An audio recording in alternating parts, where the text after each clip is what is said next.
नमस्कार, मैं हूं आपके साथ पूर्णिमा मिश्रा। हमारे खास प्रोग्राम क्या कहते हैं नरेंद्र मोदी में आज आपको सुनवाएंगे पीएम मोदी का वो ऐतिहासिक भाषण जो उन्होंने 14 जुलाई 2013 को पुणे में दिया। अपने भाषण में मोदी जी ने कहा कि जिस देश के अंदर 65% से अधिक जनसंख्या 35 से कम आयु की हो, वो युवा देश दुनिया को क्या कुछ नहीं दे सकता, दुनिया के लिए क्या कुछ नहीं कर सकता।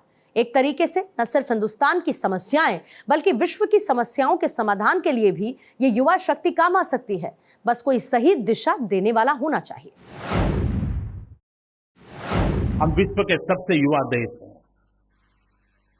65% जनसंख्या हमारे देश की 35 से कम आयु की है। जिस देश के अंदर 65% से अधिक जनसंख्या 35 से कम आयु की हो, वो युवा देश दुनिया को क्या कुछ नहीं दे सकता है, दुनिया के लिए क्या कुछ नहीं कर सकता। एक प्रकार से न सिर्फ हिंदुस्तान की समस्याएं, विश्व की समस्याओं के समाधान के लिए भी ये युवा शक्ति काम आ सकती है, बशर्ते कोई करने वाला हो, कोई सोचने वाला हो, कोई दिशा देने वाला हो, कोई उंगली पकड़ करके चलने वाला हो। सब कुछ संभव है। मित्रों, आज जो देश में निराशा का माहौल है, चारों तरफ कोई भी मिले तो छोड़ो यार, पता नहीं पिछले जन्म में क्या पाप किया, नहीं पैदा हुए, छोड़ो यार, कुछ होना नहीं यार, अरे मरो यार, तुम कौन औरों की परवाह करते हो, तुम अपना कर लो यार, देख लो, यही भाषा सुनाई देती है। मित्रों, मैं इस भाषा को एंडोर्स नहीं करता हूं, मैं इस निराशा के स्वर को एंडोर्स नहीं करता हूं। ये बहुरत्ना वसुंधरा है, हजारों साल की सांस्कृतिक विरासत के हम धनी हैं। 1200 साल की गुलामी के बावजूद भी सीना तान करके खड़े रहने का सामर्थ्य इस धरती पर है। क्या कारण था? लोकमान्य तिलक ने अंग्रेज सल्तनत के उस समय ललकार किया था, स्वराज मेरा जन्मसिद्ध अधिकार है। वो कौन सा ताकत था, कौन सा आत्मविश्वास था? अगर गुलामी के उस कालखंड में भी उस समय के हमारे नेताओं में ये सामर्थ्य था, तो आज तो देश स्वतंत्र है। निराशा किस बात के लिए?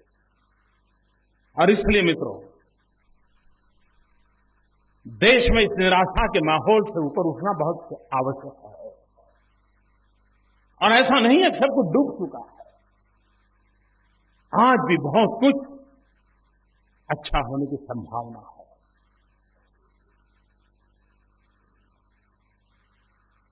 आज हमारी शिक्षा व्यवस्था की अगर हम चर्चा करें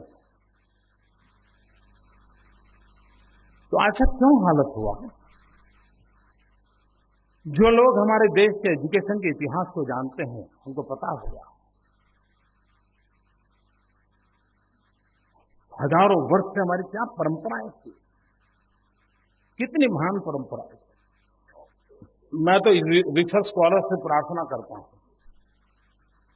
कि हमारी गुरुकुल की शिक्षा परंपरा और आज अमेरिका के मॉडर्न एजुकेशन के सिस्टम, दोनों को आधुनिक तराजू से तोल करके देखा जाए तो हमें ध्यान में आएगा कि जिस प्रकार से अमेरिकन एजुकेशन सिस्टम में व्यक्ति के भीतर की ताकत को उजागर करने के लिए एक प्रॉपर एनवायरनमेंट प्रोवाइड किया जाता है, उसकी रुचि, प्रकृति, प्रवृत्ति के अनुसार उसको विकसित होने का माहौल दिया जाता है, उसको फीड नहीं किया जाता है,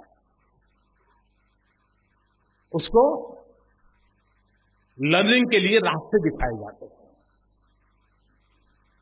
अगर हम हमारी गुरुकुल परंपरा को देखें तो उसमें क्या था? एक ही ऋषि की चर्चा हो, एक ही ऋषि के आश्रम की चर्चा हो, लेकिन उसी ऋषि के यहां राजकुमार भी पढ़ता है, योद्धा भी पढ़ता है, राज व्यवस्था के संभालने वाले मंत्री लोग भी पढ़ रहे हैं,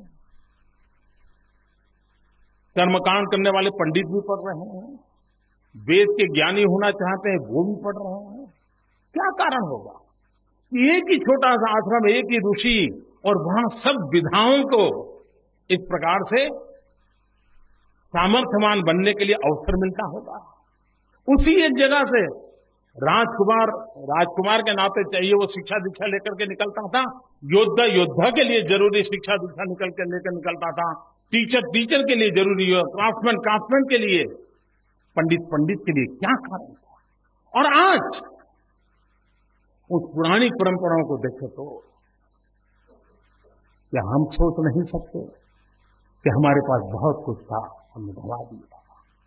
मित्र, हमारा सपना होना चाहिए गुरुकुल से विश्वकुल तक यात्रा का। हम वो लोग हैं जिन्होंने उपनिषद से उपग्रह तक की यात्राएं की है। मित्र, गुरुकुल से विश्वकुल तक सपने सुने, लेकिन फिर भी आज विश्व जब 21वीं सदी पूछती उस सवाल को पूछता है, तब हम सवाल या निशान के नीचे झुक करके खड़े हो जाते हैं। ये स्थिति कब तक? मित्रों, जो यूनिवर्सिटी के इतिहास को जानते हैं उनको मालूम होगा, हमारे यहां कॉन्वोकेशन का जो परंपरा है तो यूनिवर्सिटीज में सबसे पहला कॉन्वोकेशन, उसका उल्लेख तैत्रेयी उपनिषद में मिलता है। दुनिया में मानवजात के इतिहास में सबसे पहला कॉन्वोकेशन तैत्रेयी उपनिषद में दिखाया जाता है, जो कि हजारों साल पुरानी रचनाएं हैं। मित्रों, अगर यूनिवर्सिटी के अवेलेबल हिस्ट्री को देखा जाए तो कहा जाता है कि पूरी मानव संस्कृति की विकास यात्रा में यूनिवर्सिटी शिक्षा की उम्र कभी 2600 साल हुई है, 2600 ईयर। और मित्रों, आज मैं गर्व से कहता हूं 2600 साल की इस शिक्षा दीक्षा के यात्रा में 1600 साल तक 1800 साल तक उस पर एक चक्री शासन किसी का रहा है तो हिंदुस्तान के हमारे शिक्षकों का रहा है, हमारी शिक्षा प्रणाली का रहा है। बीच के 800 साल जो हमारे गुलामी के थे, उस समय हमने सब गंवा दिया और विश्व की शिक्षा प्रणालियों ने अपना सर ऊंचा किया।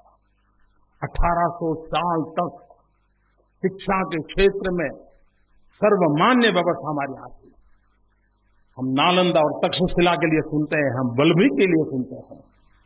वल्लभी गुजरात में था, नालंदा तत्काल पूर्व के हिस्से में थे, और दुनिया से लोग पढ़ने के लिए यहां आते थे।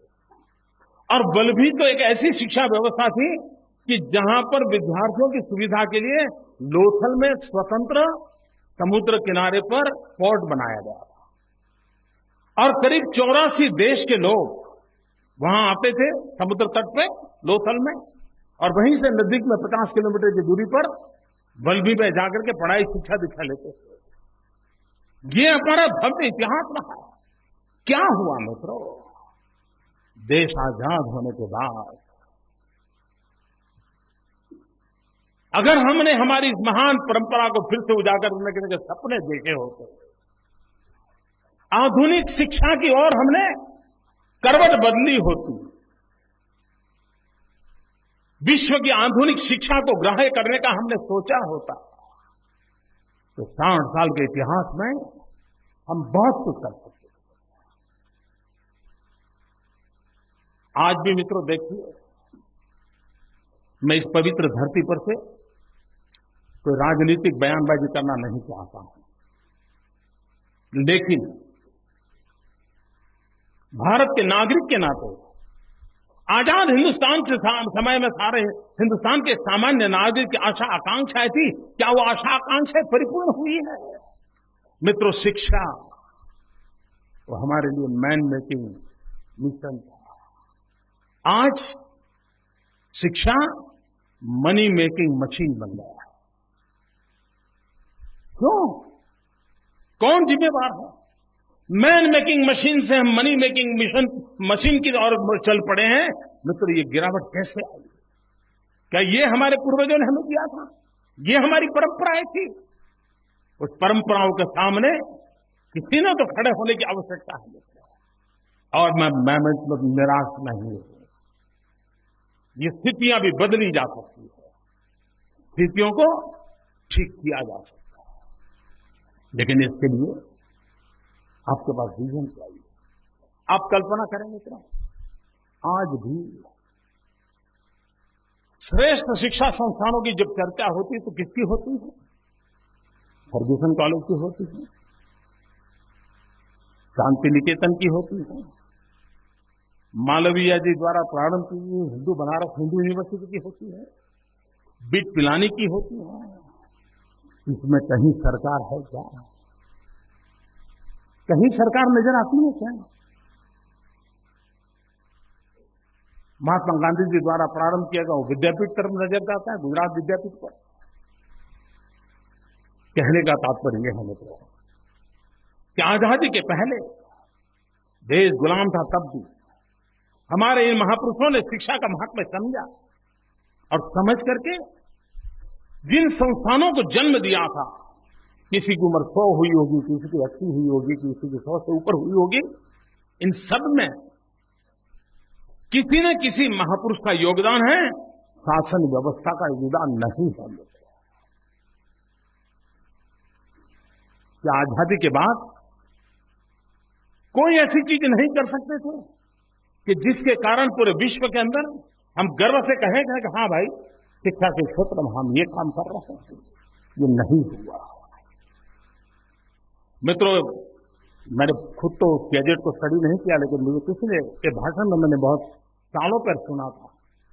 1835 के गैजेट कहते हैं, 1835 कहते कि उस समय बंगाल 100% लिटरेट था 1835 में।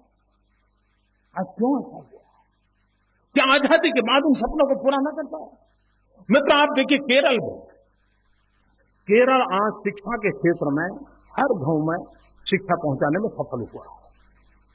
पूरे देश में केरल में एक बहुत अच्छा काम है, लेकिन उसकी बारीकी में जाएं तो ध्यान में आता है कि सरकारों का योगदान नहीं है। शिवगिरी मठ के नारायण गुरु महाराज हो गए 100 साल से अधिक समय के पहले, पिछड़ी जाति में पैदा हुए थे, लेकिन उन्होंने एक मंत्र लिया था कि मुझे केरल के हर मछुआरे को शिक्षित करना है, हर गरीब को शिक्षित करना है, और उसका परिणाम ही आया। 100 साल पहले नींव डाली गई, आज केरल शिक्षा के दिशा में समग्र देश के लिए एक प्रेरक उदाहरण बनकर बैठा है। योगदान किसी का? शिवगिरी मठ के नारायण गुरु स्वामी का, जिन्होंने अपना जीवन इस काम के लिए खपाया था। कहने का मेरा तात्पर्य ये है मित्रों कि व्यक्तिगत तौर पर आजादी के पूर्व से हमारे कई महापुरुषों ने योगदान दिया, उसके कारण हम टिके हुए हैं। काश अच्छा होता। समयानुकूल परिवर्तन के साथ मैं मित्रों काल बाह्य चीजों को छोड़ने का पक्षकार हूं, मैं आधुनिकता का पक्षकार हूं, लेकिन मॉडर्नाइजेशन विदाउट वेस्टर्नाइजेशन। आधुनिकता चाहिए, पश्चिमीकरण नहीं। हमारे अपने सामर्थ्य हैं मित्रों, हम हमारी शिक्षा को विश्व के सामने आंख से आंख मिला करके ताकत के साथ खड़ा कर सकें, ऐसे हम हमारे नौजवान क्यों नहीं चाहते? मित्रों, दुनिया हमारी शक्ति को मानने को तैयार नहीं थी, लेकिन जब हमारे 20-25 साल की उम्र के नौजवान आईटी के क्षेत्र में उन्होंने अपना रुतबा दिखाना शुरू किया और दुनिया को उंगली पर नचाने के लिए कंप्यूटर का उपयोग करके विश्व में फैल गए, तब जगत को ध्यान में आया, अच्छा हिंदुस्तान के पास ये भी है। ये सामर्थ्य हमारे लोगों ने दिखाया। क्या मित्रों हम इन्हीं चीजों को आगे नहीं कर सकते हैं? मित्रों, आज पूरे विश्व में 21वीं सदी हिंदुस्तान की सदी, इसकी चर्चा हम कई दिनों से सुन रहे हैं। हमारे कान इन सबको सुनते सुनते थक गए। लेकिन क्या कभी हमने 21वीं सदी हिंदुस्तान की सदी बने, उसके लिए कभी सोचा मित्रों?